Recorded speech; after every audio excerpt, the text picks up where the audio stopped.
কে না পছন্দ করে নোনা ইলিশ পাতুরি খেতে। আমার শ্বশুরবাড়িতে তো সবাই পছন্দ করে, তাই শ্বশুর নিয়ে আসলো একটা নোনা ইলিশ।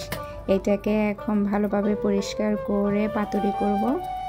এই তো খেতে যেমন মজা ঠিক তেমনি এর পূর্বে এটা প্রস্তুত করে নিতে যে কত কষ্ট দেখতেই তো পাচ্ছেন কিভাবে করছি। একবার নখ দিয়ে তোলার চেষ্টা করছি, এটা করতে গিয়ে আমার নখের 12টা বেজে গেছে।